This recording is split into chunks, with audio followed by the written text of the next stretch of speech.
Curiga terus-menerus. Bacaan diinspirasi dari Markus bab 11 ayat 27 sampai dengan 33. Lalu Yesus dan murid-muridnya tiba pula di Yerusalem. Ketika Yesus berjalan di halaman Bait Allah, datanglah kepadanya imam-imam kepala, ahli-ahli Taurat dan tua-tua, dan bertanya kepadanya, "Dengan kuasa manakah engkau melakukan hal-hal itu? Dan siapakah yang memberikan kuasa itu kepadamu, sehingga engkau melakukan hal-hal itu?" Jawab Yesus kepada mereka, "Aku akan mengajukan satu pertanyaan kepadamu. Berikanlah aku jawabnya, maka aku akan mengatakan kepadamu dengan kuasa manakah aku melakukan hal-hal itu. Baptisan Yohanes itu dari surga atau dari manusia? Berikanlah aku jawabnya." Mereka memperbincangkannya di antara mereka dan berkata, "Jikalau kita katakan dari surga," ia akan berkata, "Kalau begitu, mengapakah kamu tidak percaya kepadanya? Tetapi, masakan kita katakan dari manusia?" Sebab mereka takut kepada orang banyak, karena semua orang menganggap bahwa Yohanes betul-betul seorang nabi. Lalu mereka menjawab Yesus, "Kami tidak tahu." Maka kata Yesus kepada mereka, "Jika demikian, aku juga tidak mengatakan kepadamu dengan kuasa manakah aku melakukan hal-hal itu." Konflik antar pengurus sebuah organisasi kerap terjadi.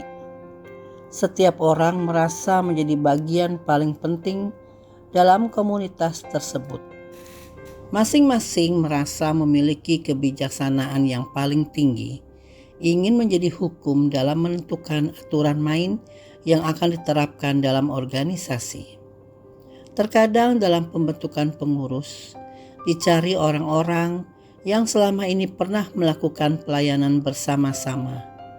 Orang-orang satu aliran atau satu frekuensi tanpa melibatkan kandidat lain. Jika ada kandidat atau anggota lain yang lebih kompeten dari mereka, bukan dari aliran yang sama, atau mungkin tukang protes dan berseberangan dengan pengurus, selalu dicurigai, bahkan bisa dikucilkan, dipertanyakan kompetensinya karena dianggap mengancam kepengurusan. Yesus mengusir para pedagang dari halaman Bait Allah, ahli-ahli Taurat dan kaum tua yang senang menimbulkan konflik terhadap Yesus, berusaha untuk terus menjatuhkan Yesus dengan berbagai macam cara, seperti memberikan pertanyaan, "Dengan kuasa manakah engkau melakukan hal itu?" Yesus mengetahui maksud pertanyaan mereka untuk membungkamnya. Mereka protes atas tindakan Yesus yang telah mengambil hak para imam kepala, ahli Taurat, dan tua-tua. Yesus menunjukkan kesalahan mereka yang telah memberikan izin usaha. Seharusnya mereka menjaga kesucian Bait Allah, mencari keuntungan dari kurban persembahan orang-orang yang datang untuk beribadat di Bait Allah. Namun dengan cerdik Yesus menjawab dengan balik bertanya, "Pembaptisan Yohanes itu dari surga atau dari manusia?" Karena takut disalahkan, akhirnya mereka menjawab tidak tahu. Hati mereka tertutup terhadap kebenaran, tahu peraturan dan adat istiadat Yahudi, namun tidak mengenal Mesias yang sesungguhnya. Bahkan mengeraskan hati, menutup mata, sehingga tidak dapat mengenal Dia akibat kesombongan diri. Yesus pun tidak merasa perlu menjawab pertanyaan mereka.